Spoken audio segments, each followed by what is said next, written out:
Yo, what's good, Raider Nation? Welcome to the second episode of the One Shield, One Nation show. I'm your host, Raider Fab. Just wanted to come on here real quick and talk about the 2024 season. Just a little bit in terms of the stats and things like that. I want to give Brock Bowers his flowers. I want to go through the offseason a little bit, talk about the coaching staff and whatnot. But yeah, let's get it.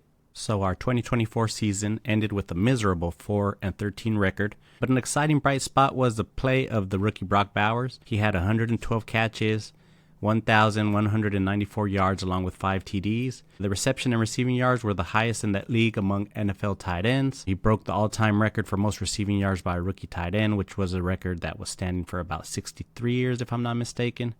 He also broke the record for most receptions in the season by a rookie in any position. That was previously held by Puka Nacua with 105 catches, although Malik Neighbors is now in second because he also had a really good year with 109 catches. Brock also set Raider franchise records for most receptions and most receiving yards by a rookie. He was a team All-Pro as well as a Pro Bowler and was a finalist for Offensive Rookie of the Year. One thing that I personally like is that he's from Napa, California, which is part of the Bay Area, so that's definitely a bias there. But another thing that really stood out to me was his durability. He played in all 17 games. He didn't hang it up after seeing what the season was turning into. He went out there week after week, and he really just balled out. Another player who also stood out to me was Jakobi Meyers. He played in 15 games. He had 87 receptions, 1,027 yards to go with 4 TDs. That was actually the first time in his career that he went over 1,000 yards in the season. He's just a player who keeps his head down, works hard, goes out there and competes every play. One really interesting stat about Jakobi was actually that he had a drop rate of 0.00. In other words, he didn't drop a single pass all season, which is pretty impressive. Other than that, we were at the bottom of the pack in most offensive categories. Especially when it came to running the ball, we were in dead last. Just to put that into perspective, we had 1,357 rushing yards all year as a team, and the top leading rusher, which was Saquon Barkley of the Eagles, had 2,005 yards by himself. Our top running back, Alexander Madison, had 420 rushing yards. Even crazier is that Caleb Williams, which is a quarterback, of course, had more yards than our top running back. That's just pitiful if you ask me. But I definitely see that changing this upcoming year. In terms of the defense, we were a more middle-of-the-pack team in terms of stats.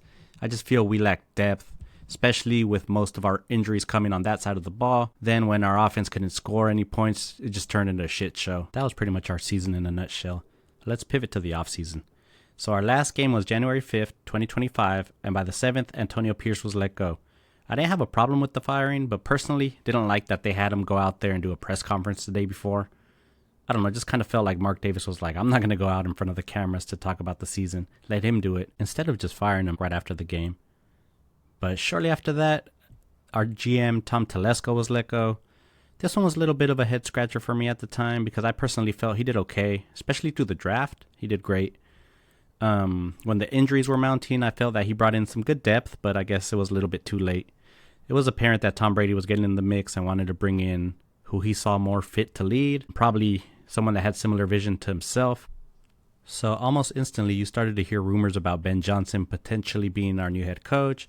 Then you heard about Pete Carroll also. For me, it was kind of a 1A, 1B type situation.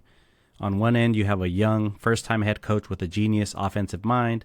And on the other end, you have the oldest head coach in the league with years and years of experience, who is more of a defensive-minded guy. So two different coaches in almost every category, but both could have been a potentially great pickup. Ultimately, we went with Carroll after Johnson signed with the Bears. Let's take a look at Pete Carroll's coaching career. So it looks like he started back in 1973, kind of moving up the ranks, moving with different teams. Looked like he was usually on the defensive side of the ball.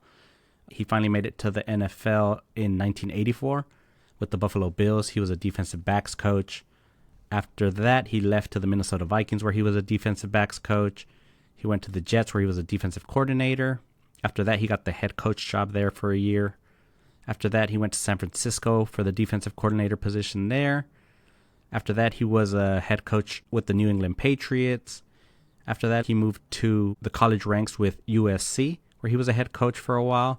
There, he actually won 2 national championships before coming back to the NFL, where he was with Seattle Seahawks. He was there for about 13 years. He was a Super Bowl champion there. He made it to 2 Super Bowls. He lost one, won one. After that, he took a senior advisor role with the Seahawks in 2024. That's where he was at before he joined the Las Vegas Raiders. His win-loss record in college was 97-19. In the NFL, it was 181 and 131 with one tie. That's about a win percentage of 580. So it's safe to say he has plenty of experience. He's probably seen it all, has gone through it all with his players, coaches, everything else. So, I mean, why not give him the chance and see what he could do, right? I mean, I know there was a lot of talk about, his age. He's the oldest coach in the NFL. But, I mean, I'm sure you guys have all seen the videos of him out there throwing the ball, running around. Super high energy kind of guy. Probably has more energy than most of us, honestly. Also, John Spytek was brought in to be our GM. He is definitely a Brady guy. They played together at Michigan. Spytek was also in Tampa Bay and was instrumental in getting Brady there, where they ultimately won a Super Bowl. Matter of fact, let's take a look at his NFL career trajectory. So he started his NFL career in 2004 with the Detroit Lions. He was an operations intern there. After that, he went to the Eagles, where he was an intern. He became a college scouting assistant. He became a college/pro scout. After that, he moved on to Cleveland to be director of college scouting. After that, he moved on to the Broncos, where he held a couple different positions as a scout. After that, he moved to Tampa Bay in 2016, where he was director of player personnel. Then he moved up to become vice president of player personnel. After that, he became assistant general manager. And then now he's the general manager of your Las Vegas Raiders.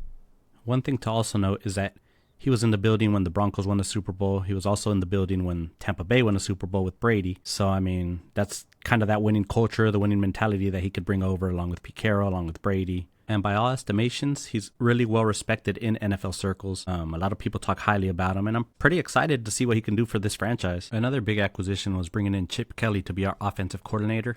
He was coming off being the OC and the QB coach at Ohio State, who just won the national championship, so that's big. He has plenty of experience in both college and the NFL, although I'd say he probably has had more success in the college ranks. But when he's an OC and not a head coach, I think he'll do well and he will flourish. I love his play calling, the schemes that are ran, and I'm just excited to see it be all put together on the offensive side of the ball. In terms of our DC, Patrick Graham was retained. I'm okay with keeping him, but I feel like he really has to show us something in this first year, especially with Pete Carroll there, who I'm sure is going to be putting a lot of input on the defensive side. Hopefully they can get us a good product on the field, something like that Legion of Boom. And just to finish off the coaching staff, on offense we have wide receivers coach Chris Beatty, senior offensive assistant Bob Bicknell, we have offensive assistant Sean Binkis, run game coordinator / offensive line Brennan Carroll, assistant quarterbacks coach and game management Nate Carroll, assistant offensive line Andy Dickerson, we have offensive quality control Kyle Fuller, running backs coach DeLand McCullough. We have offensive quality control, Connor McQueen, quarterbacks coach, Greg Olson, senior offensive assistant, Joe Philbin, and we have tight ends coach, Luke Steckel. On the defensive side, we have run game coordinator / defensive line coach, Rob Leonard, defensive backs coach, Marcus Robertson, linebackers coach, John Glenn. We have defensive assistant / linebackers, Ty McKenzie, defensive assistant, Rip Rowan, assistant defensive line, Kenyon Jackson, defensive quality control, Bea Rasul, and we have pass game coordinator, defensive backs coach, Joe Woods. On special teams, we have special teams coordinator, Tom McMahon, assistant special teams coordinator, Cade Ranning, special teams assistant, Darius Swinton II. For strength and conditioning, we have head strength and conditioning coach, AJ Niebel, strength and conditioning assistant, Deuce Gruden, and we have assistant head strength and conditioning coach, Rick Slate. Overall, I think we have a nice mix of young coaches who can really gel with the players, as well as some long-tenured coaches who will demand that utmost respect that is needed to build a successful winning culture. I'm personally pretty excited for the season to start. Hopefully it will all come together nicely and make us, at the very least, a competitive team. But yeah, I think it's time to end it here. Thank you guys again for tuning in, and don't forget to hit that like and subscribe if you haven't already. Also, drop a comment down below. Let's talk, nation. I'm out. Peace.